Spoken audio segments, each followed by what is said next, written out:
It's like, why? But anyway, so we're here. We're going to be live in on YouTube because some people don't have Zoom or don't feel comfortable with Zoom. So we will be there, and also we'll be here, and I will be, well, it will stay in the YouTube. It will be available so that other people can see it whenever they're not.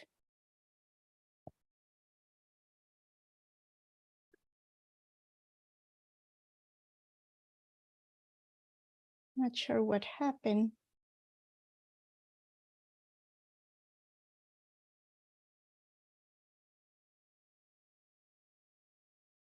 Let me move this from here. And we'll be ready. Did you see the questions that I sent? I did. Okay, so I thought maybe we can start with those, and then we can allow, just to get people warming up to ask questions, and if there is anything else they want to ask, so they can do it. But if I didn't have anything prepared, it probably would have been not much in the ways of preparation. This way they have an idea. Yesterday they were asking, I had a class yesterday and they were asking several questions. Mm-hmm. So I think they're warming up to that. Good. So, definitely. Rebecca, thank you for coming, and they're starting to come now. So just a few minutes and I will introduce you.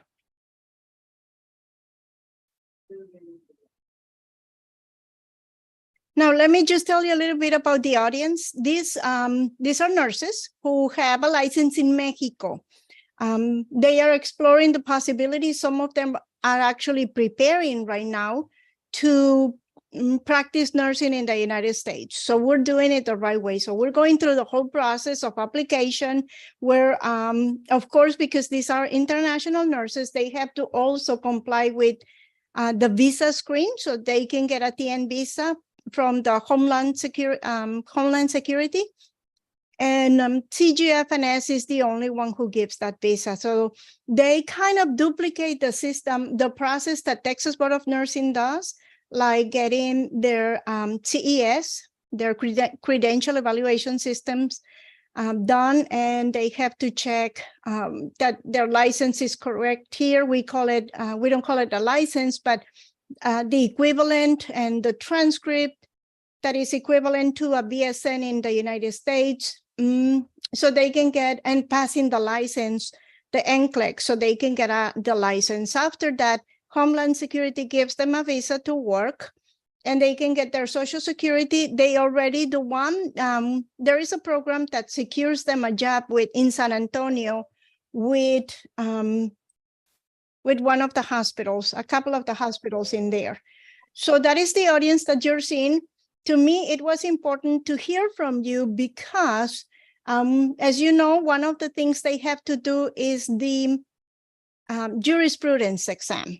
And jurisprudence is rules and regulations. But seeing the rules and regulations in writing and reading it, it could be a language that they don't quite understand. So this will allow them to see firsthand what are the rules, regulations, how are they being applied, how nurses are being affected, or maybe not affected, but helped if the allegations against them do not match up with the rules. So that's where you are the experts. And I think at this point, I'm gonna stop the share so that I can introduce you, both of you, and we will officially begin the conference. So thank you very much, everyone, for connecting. Today, we're going to look at license success, obtain, sustain, and thrive. We have with us Mr. Tony Dix and Ms. Danielle Green. Both of them work at the Texas Board of Nursing, and they will be having this conversation with us. So the purpose, and I will introduce them in a minute, but the purpose of this conference is to discuss about the Texas Board of Nursing rules and regulations, so we can find out what are the most frequent allegations against nurses and how we can protect ourselves. I have been a nurse in the United States for almost 40 years, so I can tell you, you don't have to be afraid. You just have to follow the rules and enjoy the practice of professional nursing in a safe, competent, and successful way. So the target audience, as I mentioned it before, is international nurses who either are pursuing a licensure in the United States, mainly in the state of Texas, even though we could have people from other states, nurses who already, international nurses who have already received a license, and also anybody who is licensed in the United States and would like to sustain their career and thrive in their career. So my name is Graciela Salinas, and I will be leading this conversation. And I would like to introduce our guest speakers. So Anthony Dix is the Director of Enforcement for the Texas Board of Nursing, and he has served the board and citizens of Texas for more than 34 years. He has oversight of all aspects of the enforcement division, to include investigations, eligibility, and monitoring individual licenses under probationary restrictions. Mr. Dix received his master's degree in criminal justice from Southwest Texas State University, Texas State, in 1993.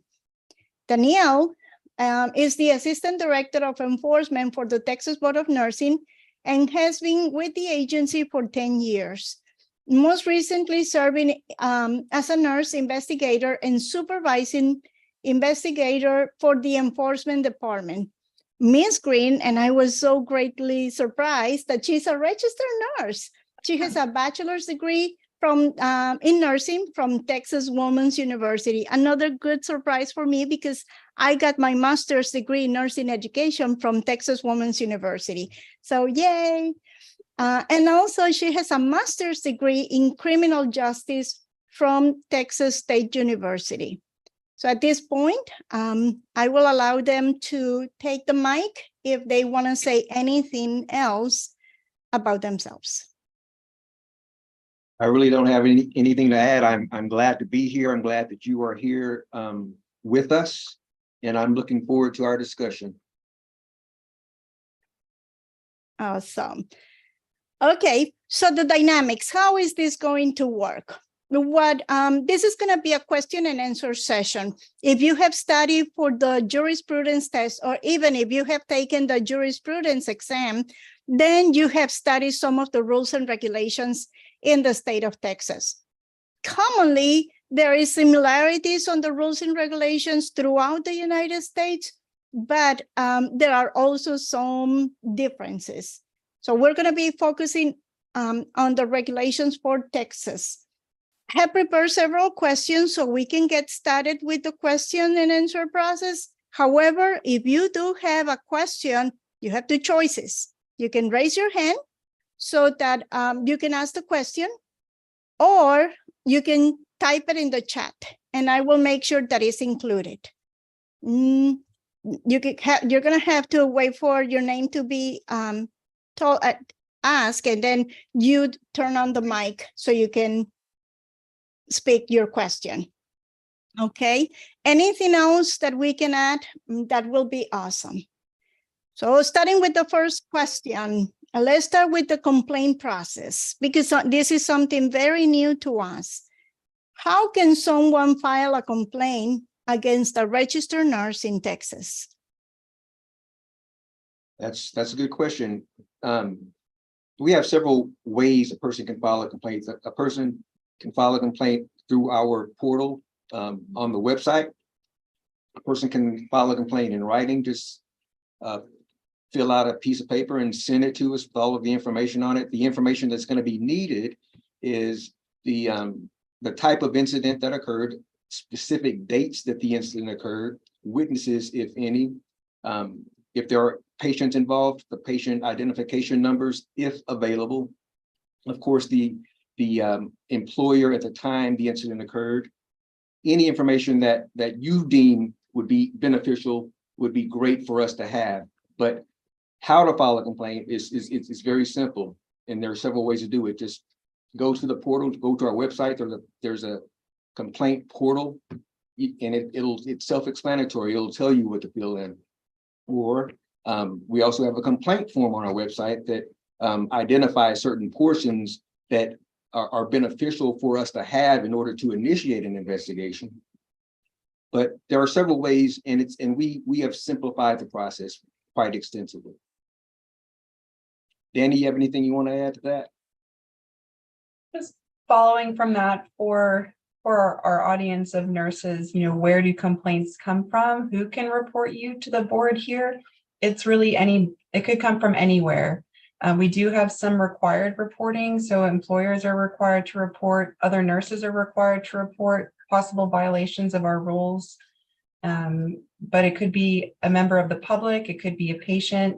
So the sources can come from anywhere to follow the process that Mr. Diggs just talked about. Thank you. Following up with the next question, and it's about investigation. So after you receive a complaint, what is the typical process for investigating that complaint? That's a good question. All complaints come through myself and Danny. So Mrs. Green and myself review all complaints. And if the complaint cites a violation, the first thing we look at is, does it cite a violation of the Nursing Practice Act, the Nurse Practice Act? If it cites a violation of the Nurse Practice Act, then that means that we have jurisdiction to investigate. If we do have jurisdiction to investigate, then we will open an investigation and assign it to an investigator. We have a few types of investigators. We have two types of investigators, actually. We have nurse investigators, registered nurse investigators who have licenses in Texas. They get the majority of the practice-related investigations. And a practice-related investigation deals with issues like failing to assess, failing to intervene appropriately, failing to document appropriately. And then we have criminal justice investigators. The criminal justice investigators deal primarily with the criminal element. Nurses who divert narcotics from hospitals, nurses who engage in inappropriate relationships with patients, nurses who steal from patients.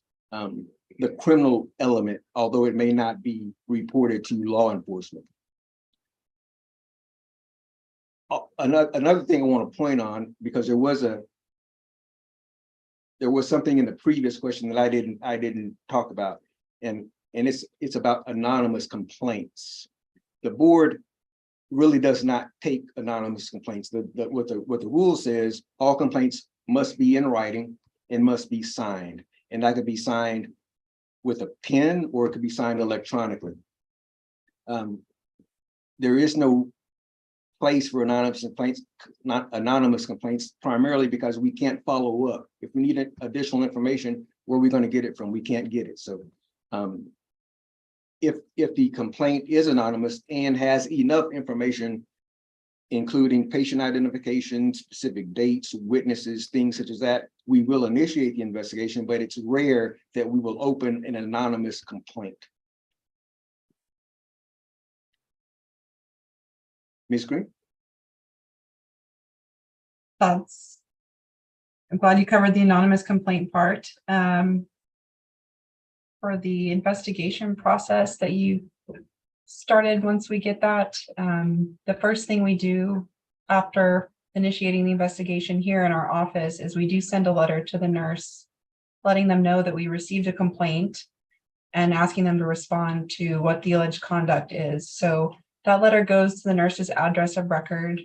It is very important to keep your address updated with the board so that we can reach you for this and other reasons. So that letter will go to the nurse, and it doesn't tell you where the complaint came from because that information is always going to be confidential, just that there has been a complaint, and that's your opportunity to respond and participate. So that's pretty much the most important first step on your end if that were to happen. The only caveat to that is if notifying the nurse under investigation is going to jeopardize the investigation, then the nurse will not be notified. And that's a rare occasion. And I'll give you an example. If we get a complaint in regards to an advanced practice nurse operating a pill mill clinic, we're not going to notify that nurse that he or she is being investigated, because that notice may allow them an opportunity to get rid of evidence. So we're not going to notify that person that they're under investigation. We'll just show up. We'll show up at the clinic. We'll do our thing, and it goes from there. Thank you. This one thing that comes to mind, since we are in complainants and investigation, before we move on to the next question, do you have an idea what are the most common mistakes or complaints against newly graduated nurses or new nurses practicing in Texas? We really don't keep that data on new nurses. We used to, but we really don't do that on new licensees at this present time. But if I look back on our annual report in 2022, the majority of complaints or discipline came in regards to several categories. 26% of the complaints we received that resulted in discipline were deception and miscommunication. 25% were practice errors. 24% were drug-related offenses, and 10% were other.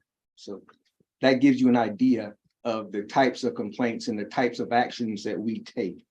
And on that, let me mention in regards to the investigation itself. Once Mrs. Green and I assigned that complaint to an investigator, as Mrs. Green indicated, we notified the nurse, the complainant, and the nurse that the nurse is under investigation if we can, and the reasons for that investigation.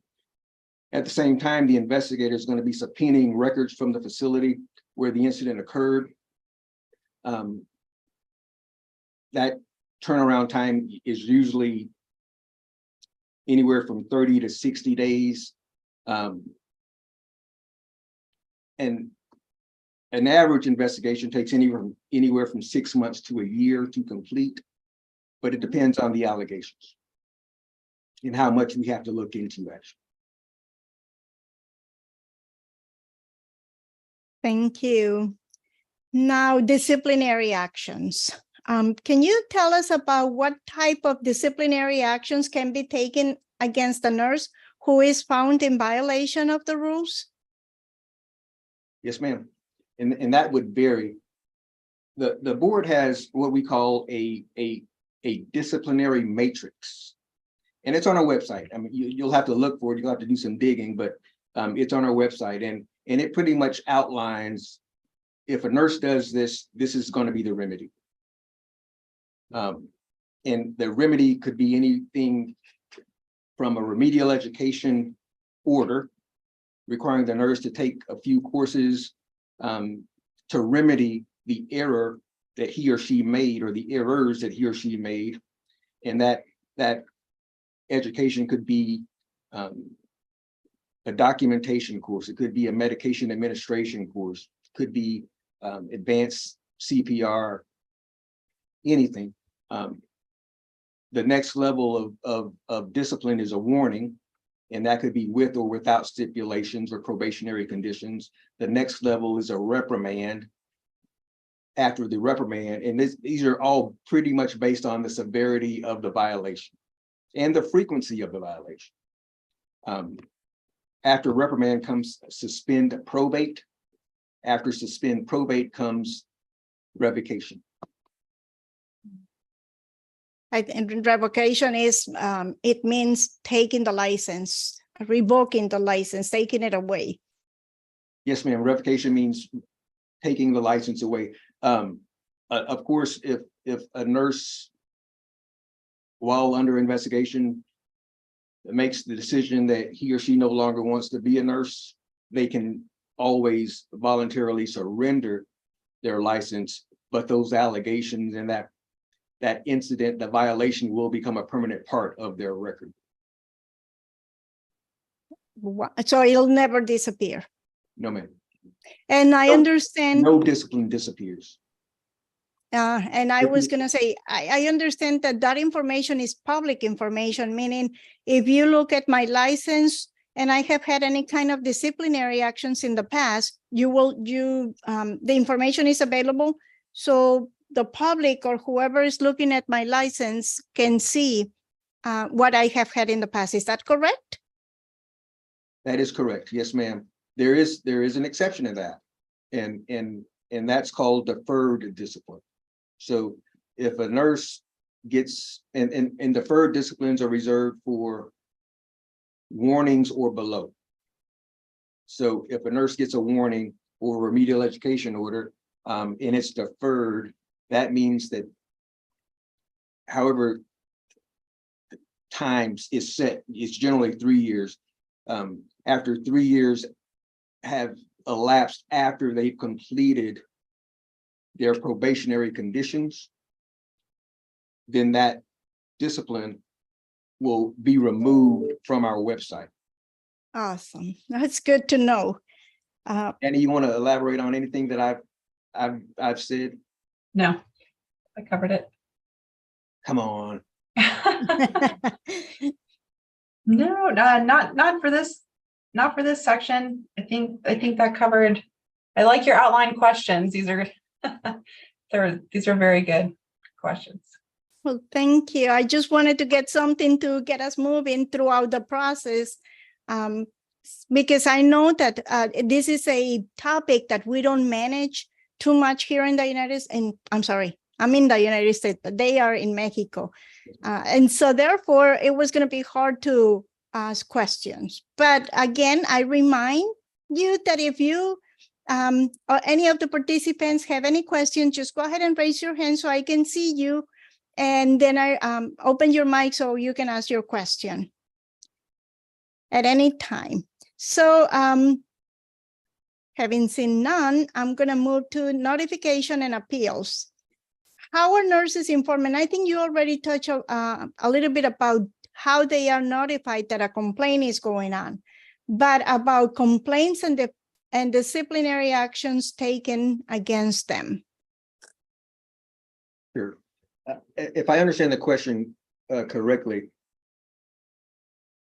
the nurse has several opportunities to respond. They can respond to the initial notice letter informing them that they are under investigation. After that, if the complaint is going to move forward and the board feels or the board can prove that a violation occurred, then the first thing that the board will do is try to mediate with the nurse. So we're going to try to come to an agreement as far as what sanctions should be given. So I touched base on the matrix before. If the nurse does this, then this is what they're going to get. So based on that matrix, we will make a proposed agreed order recommendation to that nurse. That we will send that proposed agreed order to the nurse. The nurse will review it with if the person has an attorney, they can review it with their attorney and they can agree to that or not. If they choose not to agree with it, then they can come back with some form of mitigation. Yes, I did this, but this is mitigating. It was my first day on the unit. It was a busy unit. It was the first time I was placed on a COVID unit. They can provide some mitigation that may be beneficial for us to come off of our initial offer, and then we will negotiate a settlement. If that doesn't work, then it goes to what we call a State Office of Administrative Law Judge hearing. That's a full-blown hearing. And that's where witnesses are called. That's where the board presents its testimony to the judge. That's where the nurse and his or her attorney show up and they give their defense. And then the judge comes up with a final determination. That judge's determination has to come back to the full board for final approval. So there are several ways to, it's not necessarily an appeal, we call it mediation. We mediate throughout the process. If there are times when a nurse's license is revoked, let me back up. If we get a complaint, we send the notice, we send the information to the nurse informing that nurse that they are under investigation and these are the reasons why. We send it to the last known address of record, which is what we're obligated to do. And that nurse never responds to us. We will move forward with our investigation, with or without a response.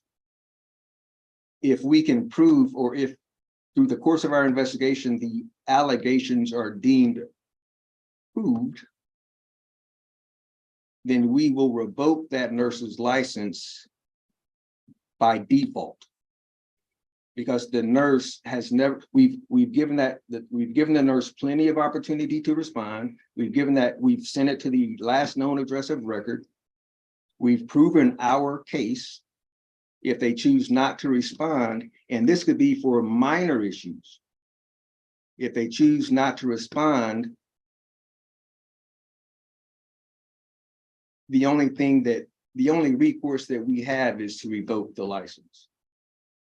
After they get notice that their license has been revoked, at that time, a percentage of nurses come out of the woodwork and say, hey, I didn't know that my license, I didn't know I was under investigation. I didn't know my license was revoked. How can I appeal this? There is an appeal process for that. It's called an exception to an existing board order. And then they can come in and say, well, I moved, I didn't get notice. I forgot to change my address, which it really isn't a defense, but it has been used. But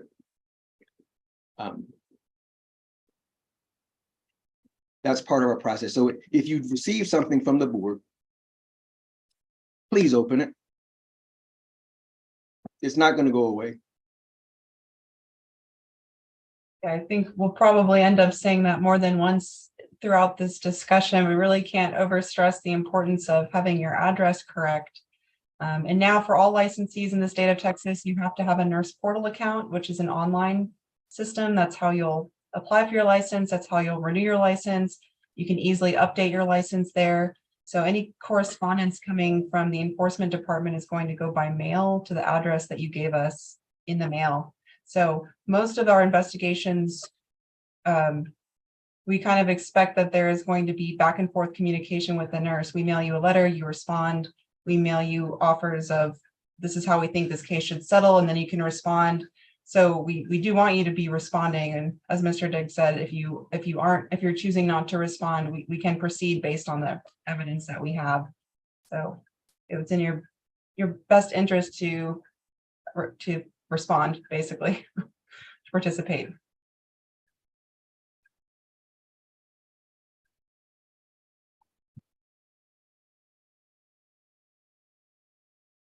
Oh, you're muted.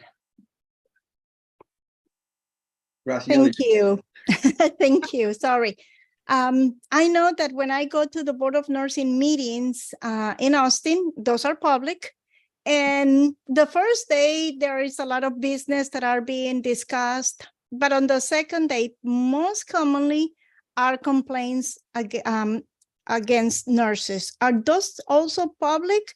Can anybody participate, or are they closed? All board meetings are public. So even when it's about an investigation on some of these cases? Well, yes, because on the, yes, in answer to your question, that is correct. That it's a public meeting. All board meetings are public meetings. They may go into executive session on certain things, and that's where the public is asked to leave. I think that happened the last time you were here. I saw you, Graciela. I think that they were talking about I think they were updating the executive director position. That's correct. So they went into executive session for that. But as far as discipline, the second day, they generally talk about the board orders that are being ratified. And that's public. The nurse can show up if she or he chooses to do so. Okay. But there is a caveat to that. You know, in a when you're at the board meeting, there is a portion, there is a section set aside for a public forum, and that's usually at 1 o'clock on the first day. That's when anybody can come up and talk about whatever they want to talk about, except for nurses under investigation. We cannot talk about an ongoing investigation during public forum because that's confidential. Thank you.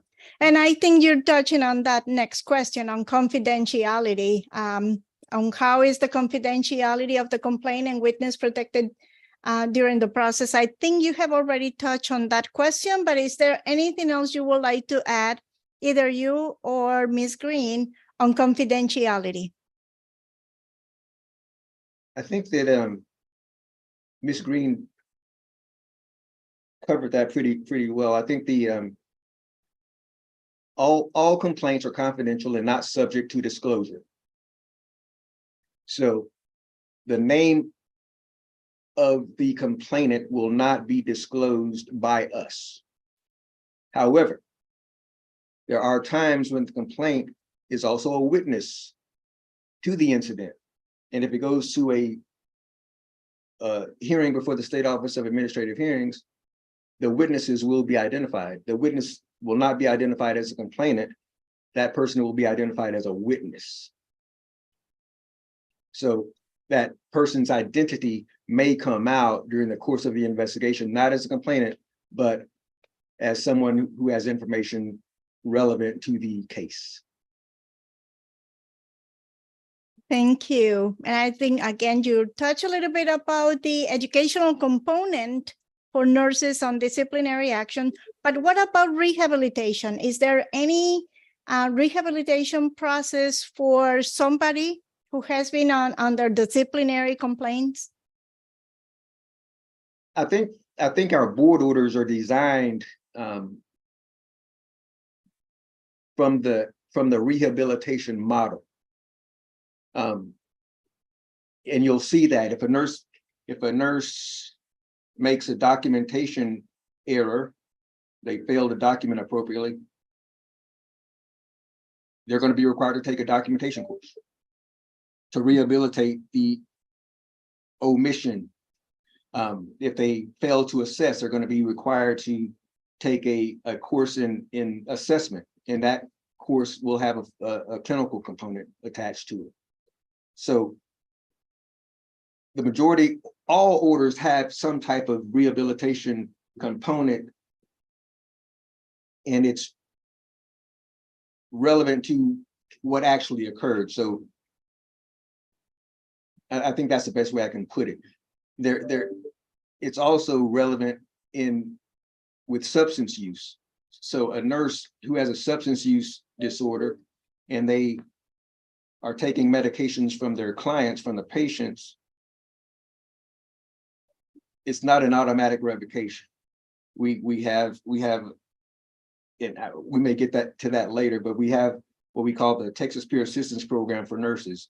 If a nurse has a substance use disorder, they may be ordered to go to the Texas Peer Assistance Program.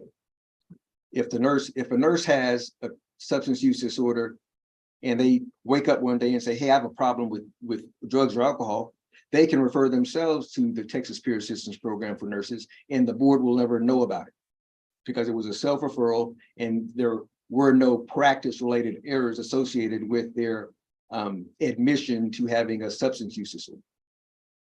If they have a substance use disorder and it leaks over into their practice, they're stealing narcotics from the hospital, they're using medication that was designed for the patient, and the patient's not getting that medication because they're taking it. Those nurses, they may be ordered by us to go to the Texas Peer Assistance Program, or they may be ordered to comply with certain probationary conditions that we have established. And that could be there's a litany of stipulations associated with the substance use disorder board order. And it's the person is usually going to have to sit out for a year. They're going to have to get treatment. They're going to have to abstain from the consumption of alcohol and drugs for a year. After that year is over and they've satisfied the treatment condition and the 1 year of sobriety condition, then they're going to be monitored by the board for 3 years. And that monitoring is going to consist of notifying the employer of the order, and the order is going to have the findings that led to why they got that order. And it's going to be a litany of findings. And they're going to have to notify their employer. They're going to, if they change employers, going to have to notify us of that change. They're going to have to be directly supervised by another nurse for a year, indirectly supervised by another nurse for the remaining 2 years. They're not going to be able to work any critical care area for the first year of the 3-year order. They're going to have to abstain from the consumption of alcohol and or drugs for the duration of that order, and they're going to be drug screened for the duration of that order. So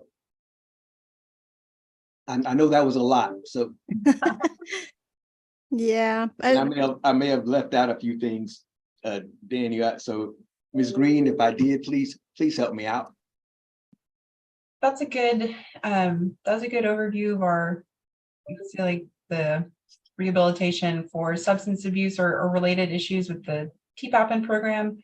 There's also the K-STAR program that is run out of Texas A&M here for knowledge, skills, training, assessment, and research, which is some nurses who are given a board order, the terms of that order ask them to complete the K-STAR program, which is like a personalized remediation program where the nurse would go and be assessed by nurse educators in this specific program, specific to whatever violation occurred in their order. They would have personalized coursework and remediation specific for them. So that's really the closest thing I can think of for your question about rehabilitation and kind of that education piece as well. Thank you. And I think it's important for nurses to know that it's not just punishment per se, but it's also helping them do better in the future. And I think those two programs really exemplified that rehabilitation part, that willingness from the board to help you out so that we won't take you away, but continue to work after doing this so the public will continue to receive your services, which I think is outstanding. So on public record, we already touched a little bit about public record, about the disciplinary actions against the nurse being public record, but let me just clarify for everyone. While this process, while the complaint is in process and is being investigated, that is not public yet because we don't know what's going to be the result of it. Once we have the result and the board has decided to do any of the disciplinary actions, that's when it's made public. So it's not like we receive a complaint about you and it's going to be public immediately. Not like that. But anything else you would like to add about public records or how the public can access that information? Sure. That was a good overview. The first time that the public is going to have an opportunity to see what our investigation consisted of is at a point that we call formal charges. So once we do our investigation and complete our investigation, we will, if the nurse is in contact with us, we will make an offer for some type of a proposed agreed order.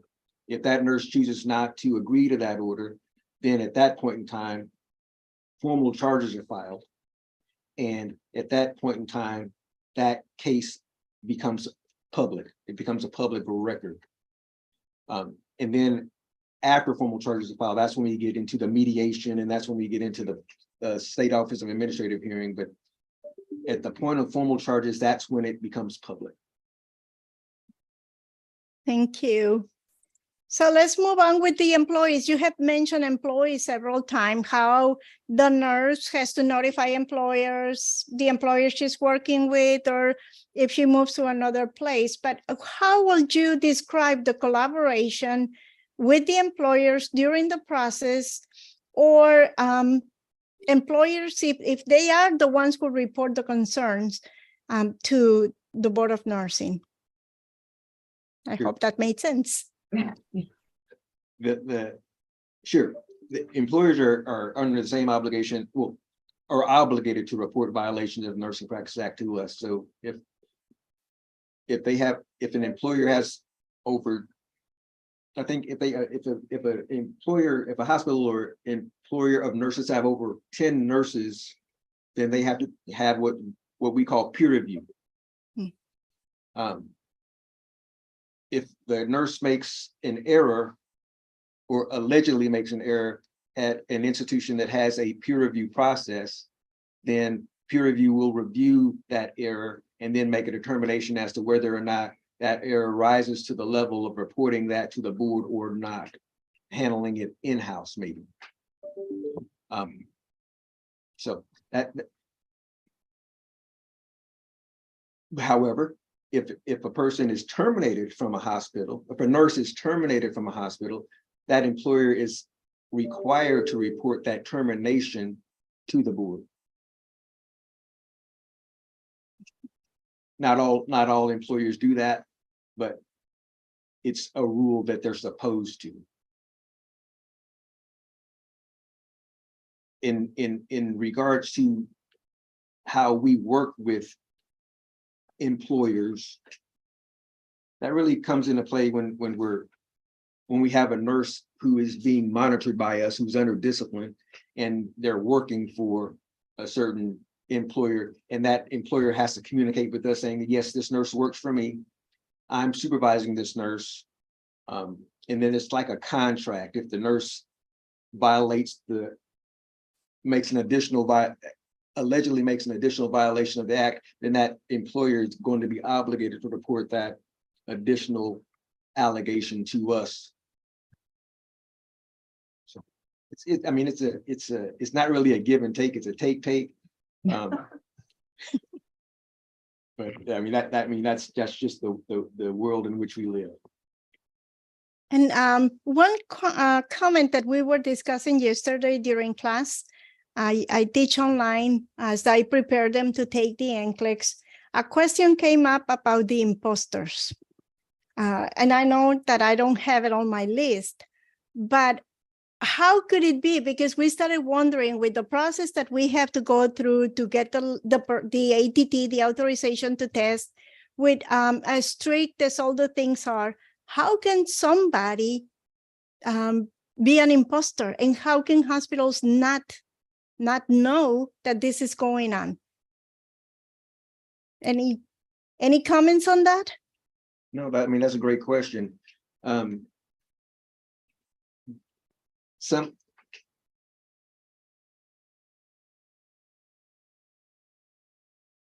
Imposters usually, my experience has been that imposters usually pick on a name that's common, like Lisa Smith.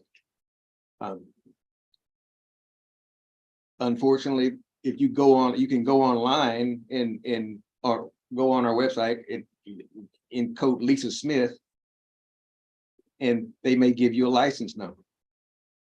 That imposter will use, that Lisa Smith imposter will use the Lisa Smith nurse's license number when they're trying to make application to the employer. The employer has limited information to go on. This Lisa Smith with this license number is Caucasian. This Lisa Smith, who just gave this Caucasian Lisa Smith's license number, is Black.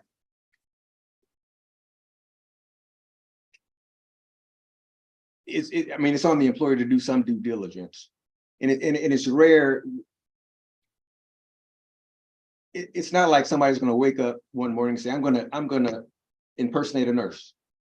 Most individuals who do it, they have some type of background in some type of medical background, like a CNA. They may have been a CNA, and they say, well, look, those LVNs are making a lot more money than me, and I'm doing their work. Or this RN's making more money than me, and I'm doing their work. Some LVNs impersonate registered nurses for the money. So I think that the best thing that a person can do is secure their identifying information as best they can. Yeah. Well, Daniel? No, that pretty much covered it. I mean, the employer really needs, when you look up a nurse's license as an employer or a member of the public, you know, it's their name and their number. So if someone's coming in and they're like, that's me, you know, they should kind of verify their identity with a, you know, photo ID, or they used to be able to do it by social security number, kind of some different ways, you know, just not accepting like, yes, that's my name on this piece of paper. But I guess it's kind of a little bit more complex than that, but they just got to verify who they are. Absolutely. Yeah, I agree with that. And I know you already gave us percentages from 2022 about the trends in complaints that had been observed in against nurses. Since you have those statistics and you report them during the Board of Nursing meetings, do any of those statistics are used to improve nursing practice?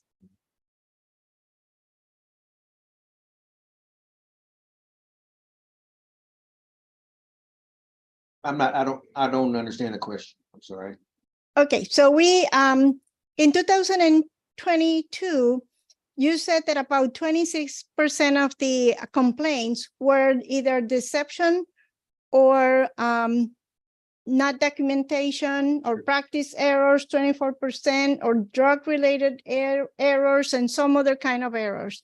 When we look at all those errors, are there any policies, any rules, anything that is done to, I don't know if ensure, enforce, help the nurse not to commit those errors anymore?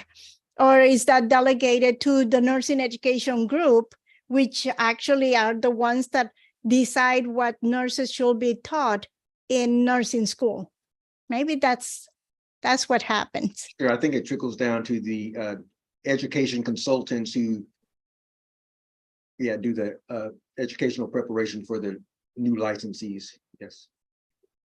Because as I'm thinking, as I did teach in nursing school for several years, so I was thinking, so that's where we get our rules, that we have to include these things in our curriculum. And there are some things that are specific, and those things are the ones we're looking at for international nurses to have, because we know there has been a trend in errors going on, and so we want to prevent them before they actually happen. So everything has a reason, and it's not that we just want to do busy work. Sure. Well, you know, in Texas, all of the pre-licensure nursing education programs are regulated by the Board of Nursing. So we have standards in place that we want those schools to meet, so we can try to, as you say, prevent at least practice errors, that nurses are getting the good background of how they should be practicing. And I know that most schools will have some type of component before nurses graduate to go over the rules and regulations, you know, before they take the jurisprudence exam, and all of that is before they get licensed. And once you are actually licensed here, at least we're in Texas, I would recommend our website as a resource, because if there are issues going on that we want nurses to know about, it's going to be on the main page of our website as an alert. Or if you're licensed, you're going to be getting our newsletter that will have articles and things and updates and alerts for nurses. So we try to keep current with that to kind of let people know what's going on. as far as improving practices from there, I do want to point out, we have a lot of information too we have our position statements on the website, which are interpretations of our rules. So in a whole bunch of different categories that you might encounter, that there might not be a rule for that, or you just want to read it in just normal language. It's not a rule. That's on our website. Frequently asked questions, different scope of practice questions. And most of that comes from our nursing practice department. So that's completely separate from the enforcement department, but they're there to do education for nurses and answer questions to nurses and the public. So all of that is kind of ongoing for nurses that are already licensed. We have in the audience, and I'm sure that others will see the YouTube presentation later, nurses, candidates, I call them, who are in the process of obtaining the license. So some of them are in the taking the jurisprudence in the process of applying. And I put together a resource form that has all the rules and regulations with the links, the Nurses Act, everything that you have, the statements, etc. It's about 2 pages with links, so they don't have to be digging at the boards of nursing, because I know that they're going to have to take the jurisprudence test, and I know the jurisprudence test is open book, which I love it because it's a way to learn. As you research the answer, you will be acquiring the education. So if anybody else out there is about to take the jurisprudence test and it's not in my group where I'm teaching, then just send us an email and we will be happy to help you with this process, because it's not about helping you, but it's about ensuring that the public is receiving quality care and that the standards are followed so they can be protected. At the end of the story, that is the main thing for all of us. Anything else on resources that I know there are some courses that the Board of Nursing offer, because we're not only, we're going to have to take the test, but we're going to have to do the jurisprudence. It's a course every 3 cycles or every cycle? It's not every cycle. I think. I'm sorry, I don't have it on the top of my head. There's again, somewhere in the website, as you said, there's a lot of information there. It's a calculator based on your renewal cycle, but yes, we do have to take it on an ongoing basis to refresh yourself. And the board itself offers those courses for those of us who have been licensed. So it's not like you take the test, the jurisprudence, and it's just on you. No, we have to maintain that knowledge on a regular basis. So if we're not involved with the Board of Nursing in any way, this course allow us the opportunity to see if there is any updates, any changes, so that we can stay current. Anything else you would like to add to our conversation? Or any question from the attendees? There is a question. If there is a nurse with a TN visa has commits any kind of offense or violation of the rules, will she or he lose the visa, the TN visa, which is the visa we get for working? I would say it would depend on the violation. I do know that if a nurse's license is revoked, or if they surrender their license, or if their license is suspended, I do know that the Office of Inspector General will deem them unsafe to practice in any federally regulated institution. So they can't practice there. That may have some consequence on the visa. I'm not sure. Yeah, and that's exactly correct. The visa is tied to your ability to practice professional nursing in the United States. That's why you got it. You got it because you have a license and you were offered a job. So if you lose the job and the license, then you lose the visa. Absolutely. And now, will that be forever? If it was revoked, just like what Tony was explaining, if it's some problem that you're going to have the license revoked, or if you surrender it, then maybe it's permanent, then you may not be able to get another visa. But if it's something that has a remediation, you fulfill the remediation and maintain your license and your employment, then you maintain the visa because they're tied to each other. And I will say that one goes with the other. Good question, Brenda. And let me elaborate on something. The board does not have the authority to do a permanent sanction. So if a nurse's license is revoked, is that forever? No. The rule says that the nurse can come back after a minimum period of 1 year has lapsed from the date of revocation to apply to get their license back. So they can make application to get their license back after 1 year has lapsed from the date of revocation or surrender. Does it mean they're going to get their license back? No. They can apply to get their license back if they choose to. But the board has no permanent revocation status. So awesome. That's new. I didn't know that information. So it's good to know that we can come back 1 year later. Oh, hopefully we will never have to go through that, but it's good to know that it's something available. There is another question from the attendees, and it says from Carolina, hi, thank you for your time. Is it exclusive for the US, correct? I mean, if we need to come back to Mexico, we can work in Mexico. And the quick answer from me will be yes. Tony, what do you think? here, this is Texas. So, I mean, if Texas revokes you, it may follow you back to Mexico.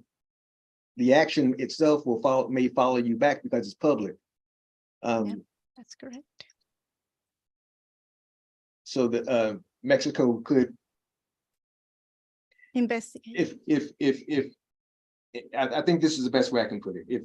If the Texas Board of Nursing sanctions a nurse who's licensed in several other states, that Texas discipline will follow them in all of the states that they're licensed in, and those states can do whatever they choose to do based on their rules and regulations associated with the occurrence. So anything that's public record is going to follow you. It's going to follow you in the states. It's going to follow you outside of the states. Or it may follow you outside of the states. I'm not sure. And that's a great point, because one of the things we have to do is the CBC, which is the criminal background check. And the criminal background check is not just how we have been behaving in the United States, but also internationally from the United States, meaning they investigate also if there has been anything in our background in Mexico. So it's international. And if, like Tony is saying, if we have anything in writing, any record, then that record can be available to anybody who's making an investigation, because commonly they're public information. Good. Any other questions or comments?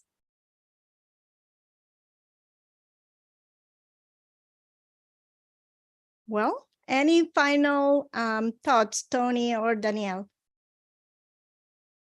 I think this was a great conversation, and I'm glad that Graciela invited us to this forum. If you all need anything or have any additional concerns after today, Graciela has our information, and she can get that to you. But thank you for inviting us. Yes, thank you. Okay, well, thank you, everyone. Especially thank you, Tony and Danielle, for taking time out of your busy schedule to be with us. We appreciate all the information that you gave us. We really want to pursue a career in the United States. Of course, I've been here for almost 40 years. And I know my colleagues want to come here because of the extraordinary opportunities they have, and they want to do it the right way. So we appreciate your time to show us the way, to tell us what is expected of us. so that we can not only attain or obtain our license, but that we can sustain it and we can thrive as we practice professional nursing in the United States. We appreciate everyone who has been here, and I hope that you have a blessed day. Thank you very much. Thank you. Bye-bye. Bye.